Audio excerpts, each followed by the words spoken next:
2 hours 22 minutes డ్యూరేషన్‌తో release అయిన 'diesel' movie non spoiler of the review మీకోసం. Before that story spoil చేయకుండా జెన్యూన్‌గా రివ్యూస్ తీసుకొస్తాం. సో సబ్స్క్రైబ్ చేసి లైక్ చేసేయండి. Now coming to the story. 1979లో చెన్నై గవర్నమెంట్ సముద్రం ఒడ్డున 17 కిలోమీటర్స్ పైప్‌లైన్ ఇన్‌స్టాల్ చేస్తది. కానీ ఆ పైప్ వలన మత్స్య కార్మికులు జీవన ఆధారం కోల్పోతారు. మత్స్య కార్మికులంటే ఫిషర్‌మ్యాన్స్ అండి. సాయి కుమార్ గారు మత్స్య కార్మికులలో వన్ ఆఫ్ ద మెంబర్. గవర్నమెంట్‌తో ఆ ఇష్యూ గురించి ఫైట్ చేసినా కూడా రిజల్ట్ ఏం ఉండదు. ఈవెన్ ఆ ఫైట్‌లో చాలా మంది కార్మికులు చనిపోతారు.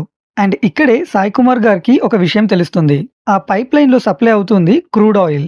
వాళ్ళ మనుషుల జీవన ఆధారం కోల్పోయారని ఆ క్రూడ్ ఆయిల్‌ని అన్‌అఫీషియల్‌గా తీసుకొని బిజినెస్ చేస్తుంటాడు. అలా అవసరం కోసం స్టార్ట్ అయిన ఆ బిజినెస్ స్మగ్లింగ్ వరకు వెళ్లి సిండికేట్‌గా ఫామ్ అవుతుంది.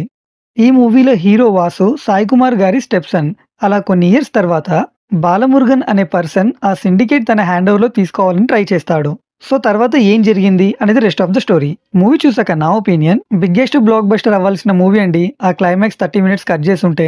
పుష్ప, కేజీఎఫ్ మూవీస్ ఎంత రేసీ స్క్రీన్ ప్లేతో వెళ్తాయో ఈ మూవీ కూడా ఆల్మోస్ట్ అదే వైబ్ ఇచ్చింది. బ్యాక్గ్రౌండ్ స్కోర్ గానీ, టేకింగ్ గానీ, డైలాగ్స్ అయితే సాలిడ్ ఉన్నాయి. వితిన్ 5 మినిట్స్ లో స్టోరీలో ఇన్వాల్వ్ అయిపోతాం. మంచి హై మూమెంట్స్ కూడా ఉన్నాయి మూవీలో. సెకండ్ హాఫ్ లో ఒక పెద్ద స్కామ్ జరుగుతుంది. హీరో వాసు ఆ స్కామ్ ని ఎలా బ్రేక్ చేశాడో కూడా వెల్ రైటన్.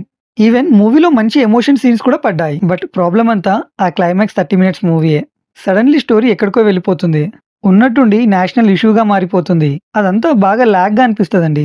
అసలు ఇప్పటి వరకు చూసి మూవీ మీద వచ్చిన ఇంపాక్ట్ అంతా పోతుంది. మైట్ బి క్లైమాక్స్ లో డ్రామా క్రియేట్ చేద్దాం అనుకున్నారేమో, బట్ అదంతగా వర్కౌట్ అవ్వలేదండి. బట్ ఆ 30 మినిట్స్ ట్రిమ్ చేసి ఉంటే ఒక సాలిడ్ హిట్ అయి ఉండేది. అండ్ ఈ మూవీ ఫ్యామిలీ మెంబర్స్ తో కూడా వాచబుల్ అండి. సో నేను ఈ మూవీకి ఇచ్చే rating 2.9 stars out of 5. So story spoil చేయకుండా జెన్యూన్ గా రివ్యూస్ తీసుకొస్తాం. సో సబ్స్క్రైబ్ చేసి లైక్ చేసేయండి. And thank you for watching.